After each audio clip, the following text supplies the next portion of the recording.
오늘 제가 함께 또한 잠시 나눌 말씀 또한 제가 고린도 전서 15장에서 사도 바울께서 이 고린도 교회 성도들에게 부활에 대하여 논증하는 내용을 잠시 함께 나눠보려고 합니다.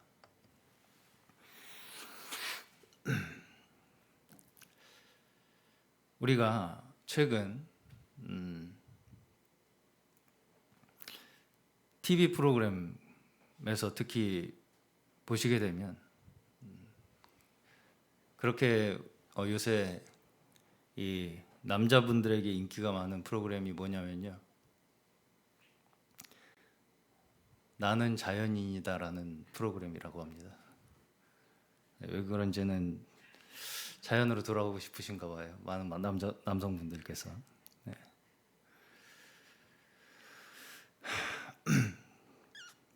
그 TV 프로그램 내용이 뭐냐면 자연 속에서 삶을 선택한 그 사람들의 사례를 찾아다니면서 도시에서 바쁘고 정신없게 살다가 정신적으로나 육체적으로나 질병을 얻게 된 사람들이 자연으로 다시 이제 돌아감으로써 자신의 질병을 이겨내고 건강을 되찾아 나간다. 뭐 이런 모습들을 이야기해주는 그 내용입니다.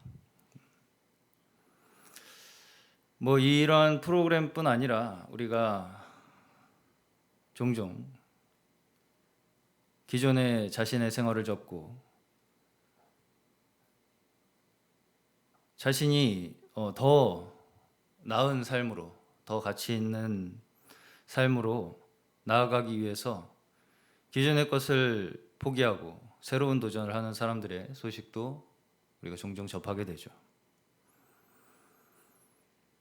그리고 그렇게 기존의 삶을 변화하여서 실천에 옮긴 사람들의 세상 속에서 이제 벗어나서 자신의 그 변화된 생활에 대해서 이야기하는 것을 들어보면 모두가 하나같이 여기에서 나는 진정한 만족과 행복을 찾았다, 혹은 건강을 찾았다, 또 심지어는 그저 내가 그렇게 시도를 하는 것만으로도 나는 의미 있는 시도였다라고 생각한다, 뭐 이런 말들을 하는 것을 우리는 듣게 됩니다. 그런데 우리는 많은 사람들이 이런 종류의 일들, 사람들이 기존의 삶을 접고 새로운 시도를 하면서 뭔가 이 삶의 새로운 돌파구를 찾아 나가는 이러한 스토리에 흥미를 느끼고, 또 한편으로는 나도 그렇게 했으면 좋겠다라는 대리 만족을 느끼는 것 같습니다. 자, 우리가 왜 사람들에게 이러한 이야기들이 그렇게 흥미를, 또 관심을 두게 되는 것일까요?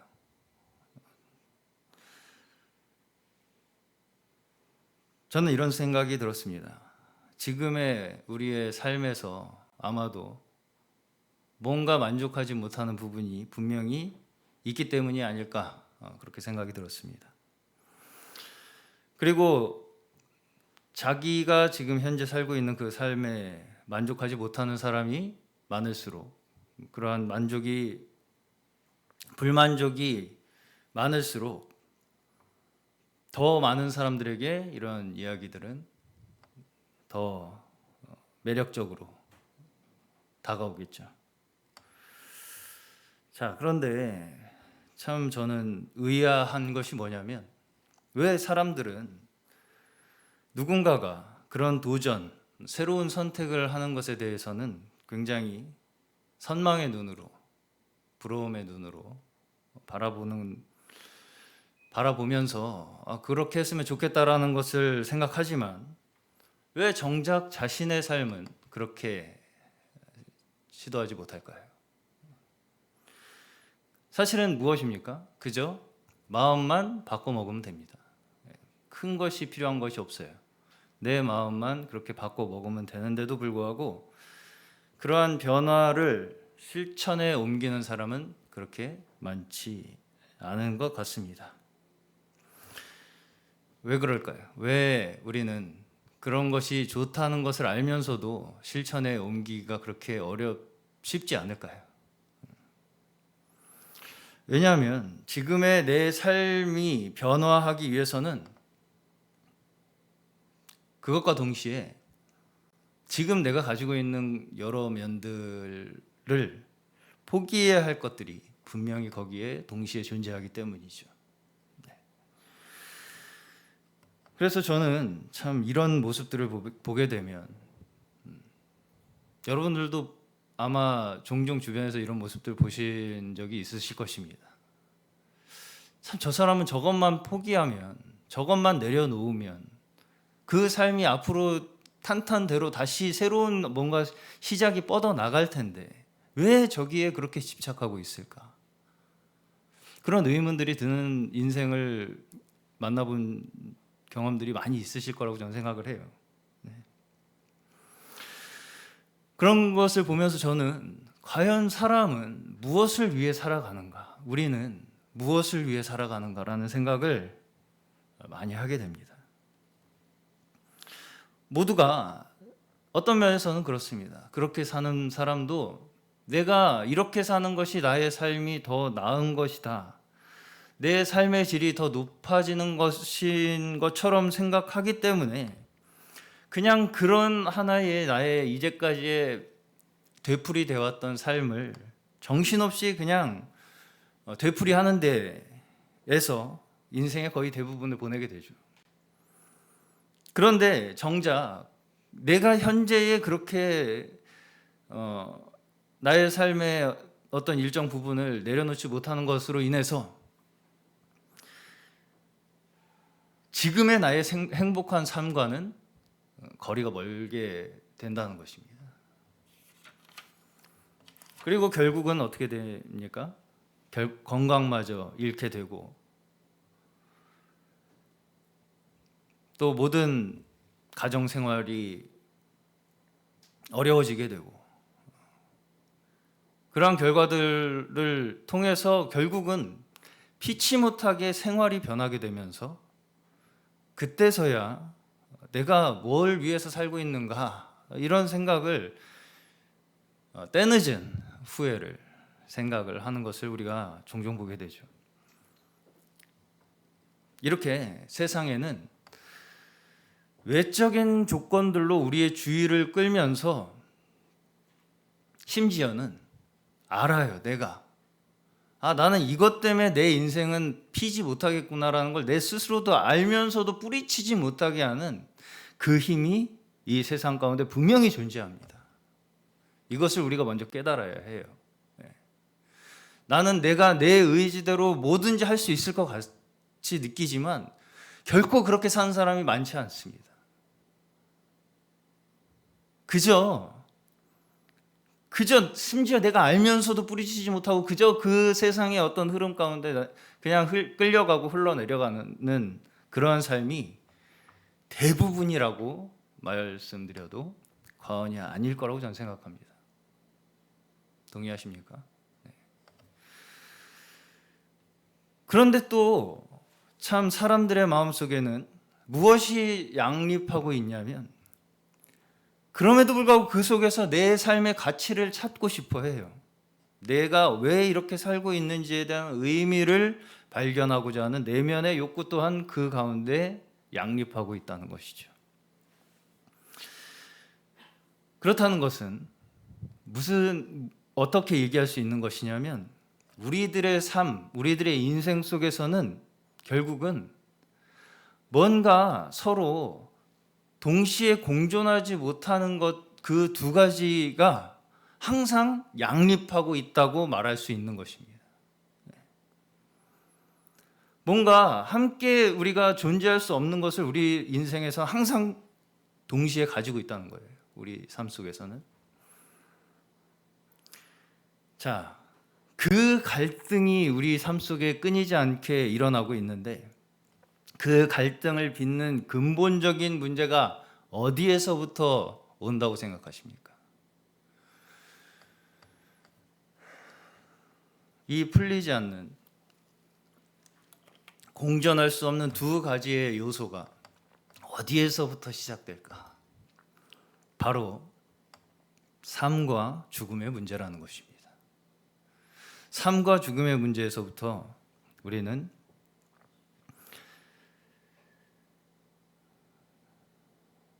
풀리지 않는 갈등 속에 처하게 된다는 것입니다. 우리에게 닥치는 상황들을 우리가 어떻게 느끼느냐 하는 것에 대해서 우리는 결국은 어디까지 우리가 그 생각을 가지고 가게 되냐면, 삶과 죽음의 문제까지 결국은 우리는 다 가지고 가게 하는 본능을 우리가 가지고 있어요. 자, 제가 조금 설명을 해드려 보겠습니다. 인간의 생존 본능이라고 하죠. 우리가 살고자 하는 그 본능은 진짜로 우리의 목숨이 왔다 갔다 하는 상황 자체에만 국한되어 있는 것이 아닙니다. 무슨 말씀이냐면, 우리가 가정에서 부부간에 의견 다툼이 있고 종종 의견 대립이 일어날 때가 있으시죠? 저도 있습니다. 그런데 그러한 다툼, 그러한 의견 대립이 죽고 죽이는 문제에서만 일어나나요? 그런 일은 거의 없습니다, 사실. 굉장히 사소한, 왜 양말을 여기다 벗어놨냐, 와 같은, 왜 밥 먹고 그릇을 그냥 놔두고 가냐와 같은, 왜 자고 일어나서 이불을 팽개쳐 놓고 그냥 나가냐와 같은 굉장히 사소한 습관에서부터 우리의 이 의견 대립과 뭔가 이 다툼이 시작되는 것을 우리는 발견할 수 있다는 것이죠. 근데 그러면 아주 마음속에서 흔쾌하게 그렇게 나에게 얘기할 때, 알았어, 미안해, 내가 잘못했네 라고 인정을 하는 경우를 저도 인정을 잘 못합니다. 왜냐하면 이러한 사소한 습관이나 우리의 생각 하나 우리가 바꾸는 것조차 어디에 우리는 그 근원을 두고 있냐면 내 생존 본능에 두고 있다는 거예요. 나라는 존재. 자, 나를 형성하고 있는 것이 무엇입니까? 나라는 존재, 나라는 정체성, 나라는 자아를 형성하는 게 뭐예요? 결국은 내가 살아온 삶, 내가 해왔던 경험들, 그것으로 인해서 나에게 쌓여진 내 생각들이 모여서 나라는 사람을 형성합니다. 그렇죠? 나라는 정체성은 거기서부터 와요. 내가 이제까지 쌓아온 것들. 그래서 작은 것 하나를 지적받는 것 하나도 나 자신의 정체성, 존재 자체를 공격당하는 것과 같이 느낀다는 거예요, 사람은. 내가 이제까지 이렇게 양말을 벗어나도 나는 아무렇지도 않았는데 왜 네가 내 양말 벗는 방식을 바꾸려고 그래? 와 같은, 근본적으로 우리가 공격당하는 포인트는 나라는 인간의 정체성이라는 거예요. 모든 사람이. 그래서 어느 누구도 내가 이제까지 해왔던 어떤 습관들과 생각들이 조금이라도 잘못되었다는 것이 밝혀질 때 기뻐하는 사람을 본 적이 없습니다. 기뻐하기가 쉽지 않아요. 만일 누군가가 여러분에게, 저에게 이제까지 당신이 살아온 삶의 통째로 당신은 죽음의 길을 가고 있다, 지금 당신이 옳다고 생각하는 그 모든 것은 다 틀린 것이다, 이렇게 얘기한다면 과연 그렇게 말한 그 분과 오늘 저녁 저녁 식사를 함께 하실 수 있으시겠습니까? 아마 기분 좋은 식사를 하기는 어려울 것이라고 생각합니다. 그 자리에서 더 그 사람을 보고 싶지 않다고 단절하지 않으면 다행일 것입니다.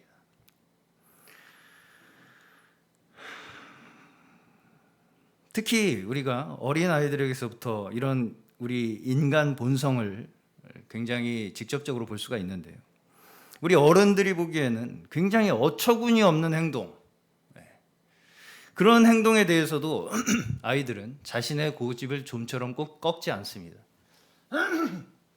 네, 죄송합니다. 그런데 사실 이것이 내면에 축적된 것이 많을수록, 한마디로 경험이 많이 쌓이면 쌓일수록 사실은 자신을 보호하고자 하는 본능은 더 강해집니다.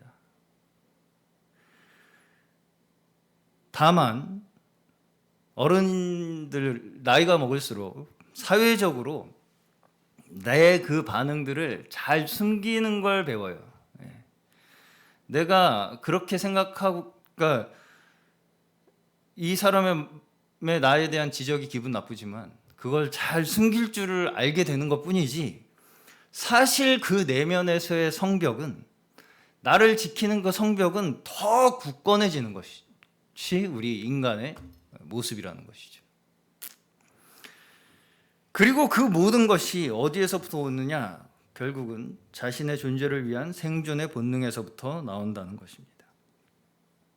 우리가 스스로의 삶을 어딘가 잘못된 어떤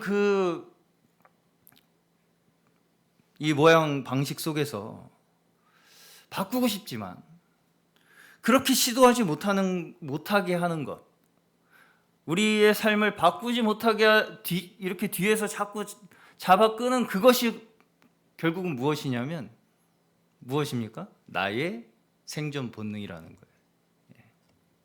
이제까지 내가 쌓아 올린 것들, 심지어 그 내가 쌓아 올린 것이 날 지금 좀먹고 있는데도 불구하고 그것이 나를 형성하고 있기 때문에 그 나를 형성하고 있는 것, 작은 것 하나조차도 사실은 우리는 쉽게 포기하지 못한다는 거예요. 어떤 면에서 그래서 저는 인간이라는 존재 자체가 나라는 정체성을 유지하기 위해서 내 삶 자체를 조금씩 좀먹고 있는 그러한 모순 속에 빠져 있는 것이 아닌가, 그런 생각을 할 때가 있습니다.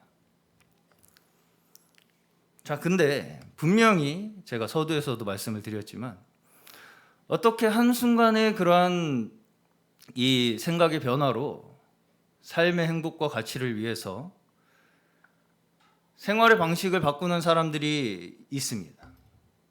그 사람들은 어떻게 그런 일이 그럼 가능했을까요? 어떻게 해서 그 사람들은 그렇게 한순간에 그들의 자신의 생활 방식을 바꿀 수가 있었을까요?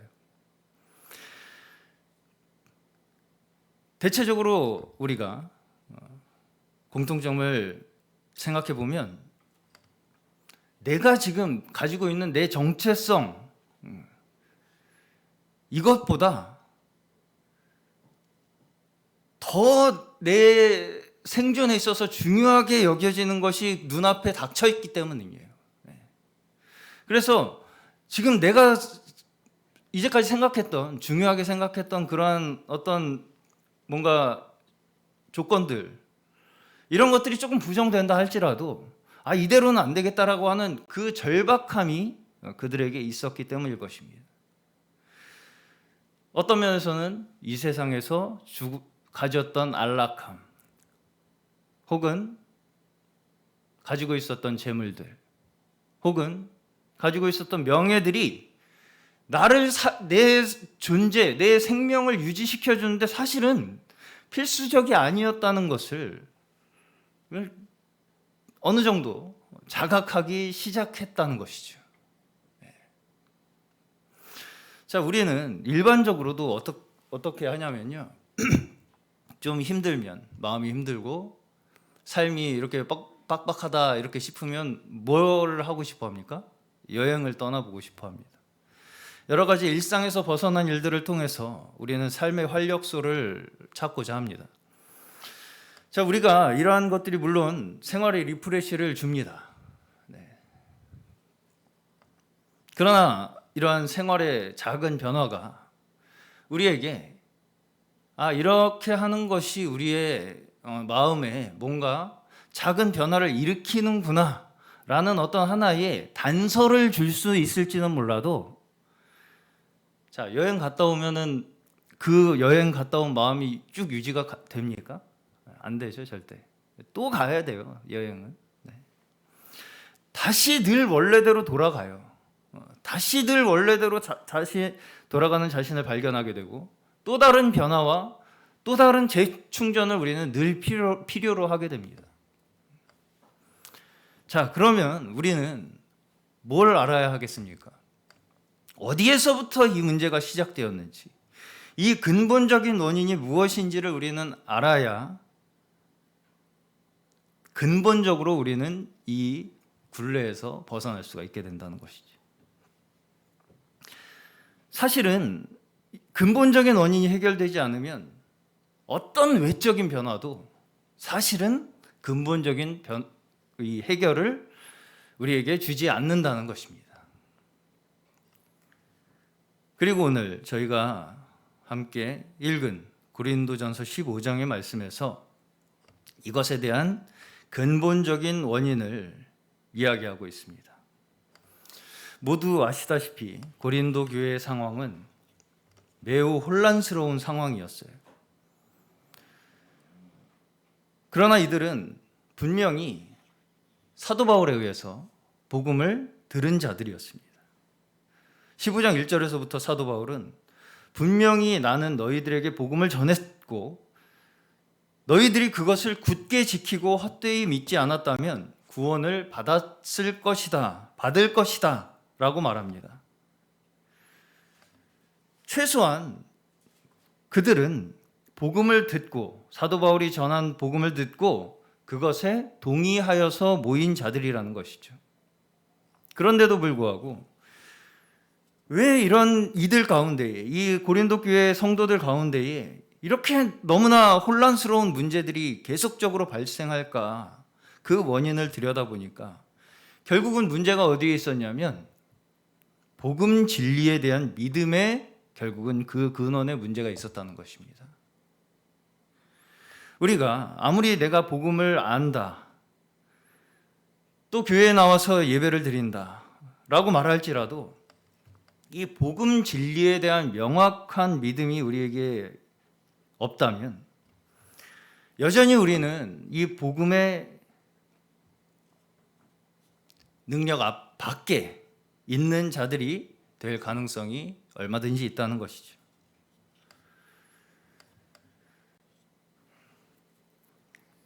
물론 하나님의 복음은 우리가 믿을 때 완전한 구원을 주시는 것입니다. 그렇지만 우리가 여기서 반드시 다시 한번 기억해야 할 것, 알아야 할 것이 뭐냐면 복음을 믿는다는 것은 그냥 머릿속으로 아는 것이 아니라는 거예요. 단지 그 복음을 아는 것이 아니라 그 복음의 진리가 우리의 인생 가운데에 실제로 정말 내가 내 지금 현재 이 삶은 이대로 안 된다라는 절박함 속에서 그 복음이 받아들여지는 것입니다. 그래야만이 복음이 우리의 삶에 실제로 역사해요. 사실 우리 그리스도인의 삶은 복음에서 시작해서 복음으로 끝난다 해도 과언이 아닙니다.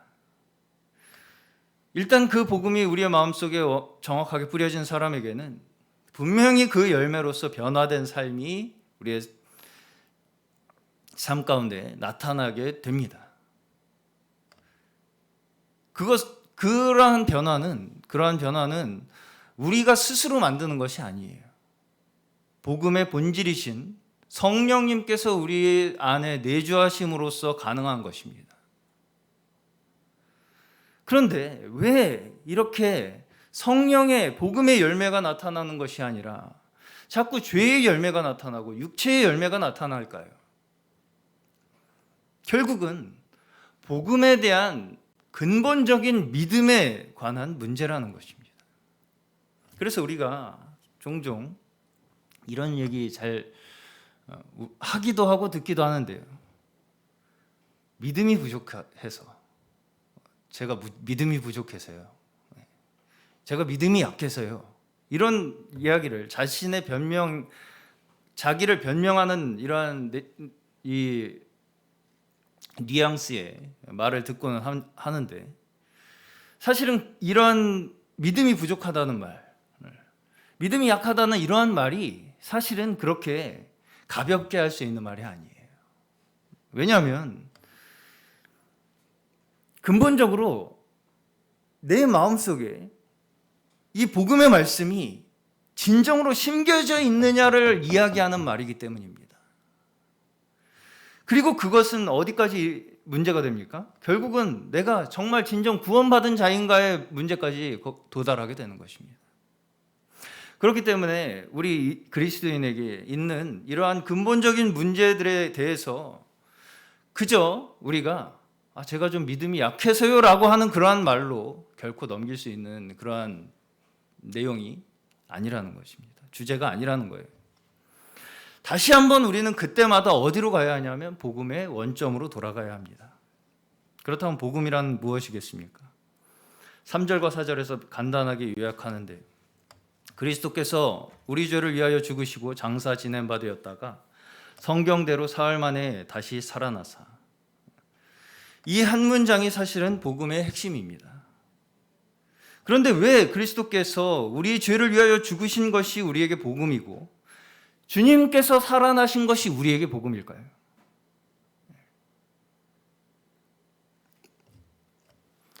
여기에서 고린도 성도들 사이에서는 이 말씀에 대해서 근본적인 의문이 존재했던 것 같습니다.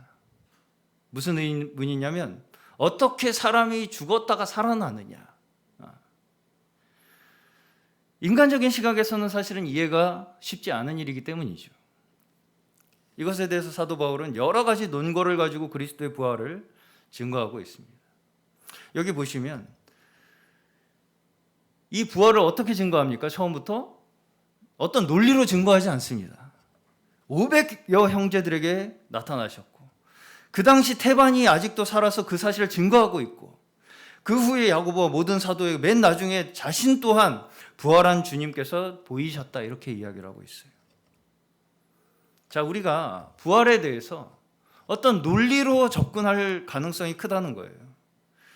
그냥 어떤 머릿속에서 지식 속에서 일어나는 다른 세상의 일처럼 실제 있는 일로서 우리가 체감하지 못하고 머릿속에서만 상상하는 추상적인 믿음으로 접근할 가능성이 크다는 것입니다. 더군다나 지금은 예수님께서 부활하시는 2000년이나 지나서 더 그렇게 느껴질 가능성이 크죠. 지금의 우리는 부활을 믿는 것이 어디에만 의존되게 됩니까? 말씀에만 의존되게 될 수밖에 없죠. 그런데 여기 고린도 성도들은 그렇지 않았어요. 고린도 성도들은 실제로 예수님의 부활을 목격한 목격자들이 생존해 있었습니다. 그 당시에. 우리에게 있는 이 복음의 말씀, 예수님의 구원의 이 역사는 무슨 얘기입니까? 어떻게 증명된다는 거예요? 머릿속에서 생각으로만 이루어지는 것이 아니라는 것입니다. 그것을 실제로 본, 경험한, 겪은 증인들의 입을 통해서 증거되는 것이 복음의 말씀이라는 거예요. 하나님께서 우리에게 주신 복음은 갑자기 뚝 떨어진 게 아닙니다. 갑자기 나한테만 뚝 떨어진 게 아니에요. 이 말씀들은 예수 그리스도의 부활을 두 눈으로 직접 목격한 증인들에 의해서 기록된 것입니다. 복음의 본질은 어디에 있냐면 우리에게 이 땅에, 지금 우리가 살고 있는 이 땅에 실제로 육신을 입고 찾아오신 예수님이 진짜 우리의 실제의 삶에 직접적인 관련이 있다는 것을 실감하는 데서부터 복음은 시작되는 것입니다.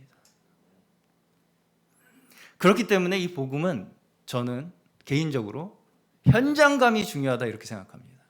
이 성경의 말씀이 진짜 내 앞에서 현장에서 벌어지는 것과 같이 우리는 느껴야만 이 복음이 우리의 것이 온전히 될 수 있을 것이라고 생각합니다. 얼마나 나의 현실의 삶이 실제로 그 복음의 말씀에 투영되고 있느냐가 중요하다는 거예요. 사실은 그 십자가의 사건이 내 사건이었고요. 그 사건이 2000년 전의 사건이었지만 사실은 나 때문에 벌어진 일이라는 것을 정말로 실감할 때 복음은 그때서야 비로소 나의 삶에 직접적으로 개입하고 역사하기 시작한다는 것이죠. 그렇기 때문에 성경 말씀을 그저 머릿속에 있는 어떤 지식이나 철학이나 논리나 삶의 지혜 정도로 설명하려고 한다면 그것은 하나님의 말씀을 내 삶의 실제적인 현장에 적용하는 것이 아니라 그저 지식적으로 글로써 배우는 오류를 범하게 될 수가 있다는 것입니다. 그러나 복음은 어떻습니까? 여기서 어떻게 증명합니까? 사도 바울은 실증을 합니다. 실제의 물증을 들이댑니다. 그렇죠? 실천적인 믿음이라는 것을 여기서 사도 바울은 우리에게 증명하고 있는 것입니다. 그리고 여기서 사도 바울이 강조하는 것은 특별히 부활에 대한 믿음입니다. 부활이 무엇인가요? 다시 살아나는 것이죠. 다시 살아나기 위해서는 죽음이 필요합니다. 모든 인간의 근원적 문제가 바로 죽음입니다. 그리고 그 근원적 문제에 대한 해답이 무엇입니까? 부활입니다. 사실은 우리의 이 생의 삶은 누구나 누구 할 것 없이 죽음으로 끝이 납니다. 그렇기 때문에 우리 인간은 모두가 이 죽음 앞에서 자유로울 수가 없습니다. 모든 사람이 이 죽음 앞에서는 나약해집니다. 이 죽음 때문에 우리는 사실은 진정한 행복과 진정한 자유를 누릴 수가 없게 되었습니다. 그런데 만일 부활이 없다면 여기에 사도 바울은 그리스도인들처럼 불쌍한 자들이 없다는 것입니다. 왜냐하면 믿지 않는 이들은 최소한 이 생에서 자신의 육신의 욕구를 채우며 살아가기 때문이죠. 그렇다는 것은 바꾸어 말한다면 무엇입니까? 우리 그리스도인의 이 생의 목적이 무엇이라는 거예요? 우리 그리스도인의 삶의 목적은 이 생의 목적이 있는 것이 아니라는 것이죠. 제가 서두에서 말씀드린 사례들을 다시 한번 생각해 보시면 사람들은 보편적으로도 지금의 나를 형성하고 있는 것을 어느 정도는 포기해야 내가 더 나은 삶을 얻을 것이라는 것을 어느 정도는 다 생각하고 있습니다. 알고 있어요.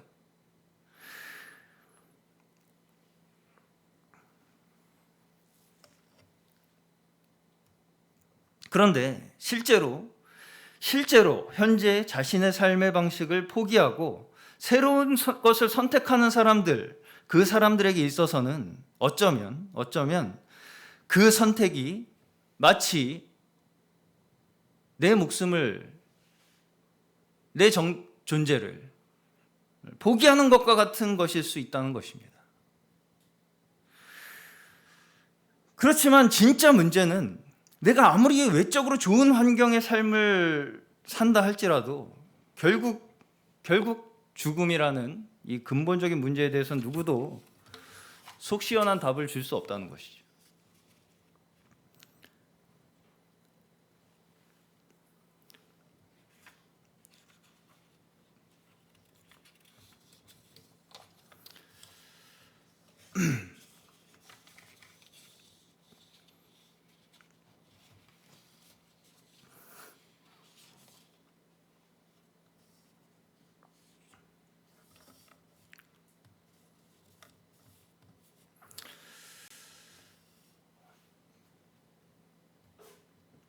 복음의 말씀은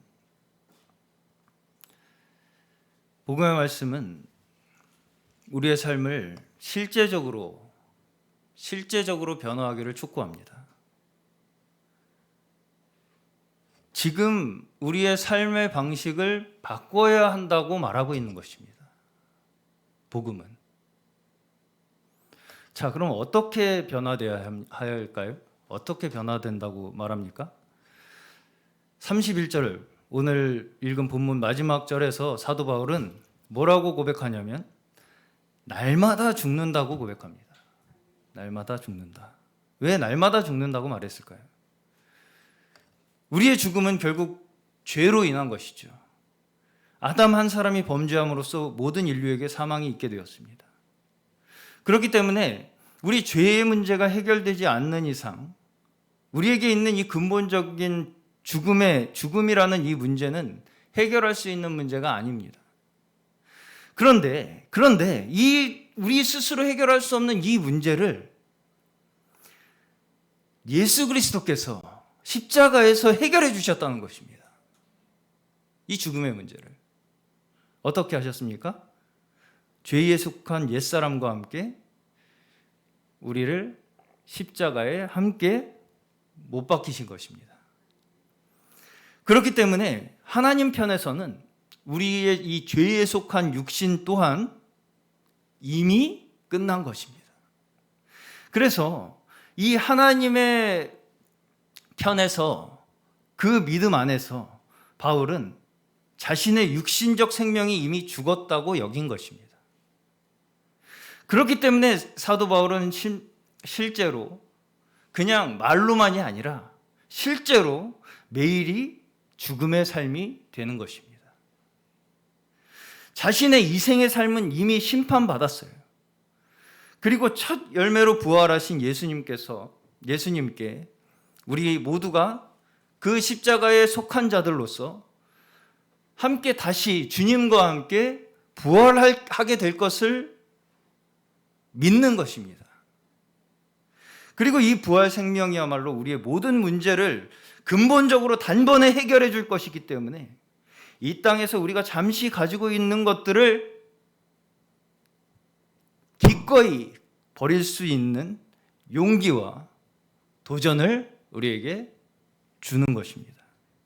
결론적으로 우리는 죄에 대한 징계로서 사망과 함께 멸망에 그저 우리가 이제까지 살아온 삶을 포기하지 못하는 것 때문에 그것과 함께 그냥 쌓아안고 멸망에 들어갈 것인지 아니면 주님께서 주시는 부활의 생명을 얻기 위해서 내가 지금 가지고 있는 그 육신의 삶을 버릴 것인지를 선택해야 합니다. 우리가 새로운 삶으로 향해 나아가기 위해서는 죄와 사망에 속한 우리의 옛사람이 우리 자신의 생명, 존재 자체의 유지에 더 이상 쓸모가 없다는 것을 우리는 인정해야 합니다. 우리 모두가 죄에 대해서 죽었음을 인정하고 부활의 믿음으로 말미암아 살아나가야만이 주님께서는 우리를 그 부활에 참여하게 하실 것입니다. 그리고 완전하고 영원한 생명의 길로 우리를 인도하여 주실 줄로 믿습니다. 15장의 마지막 절 함께 읽으면서 말씀을 마치겠습니다. 15장의 마지막 절.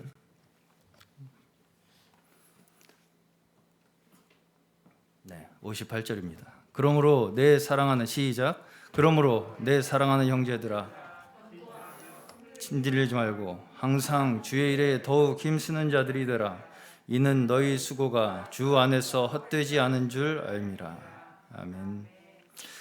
우리가 우리의 생각으로 고안해내는 어떤 방법이나 어떤 삶의 모양도 결코 우리에게 답을 줄 수 없습니다. 우리의 진정한 존재의 목적과 의미를 부여해 주는 것은 오직 복음 안에서만 가능한 것을 굳게 믿고 지키시는 저희 모두 되시기를 주님의 이름으로 간절히 축원합니다.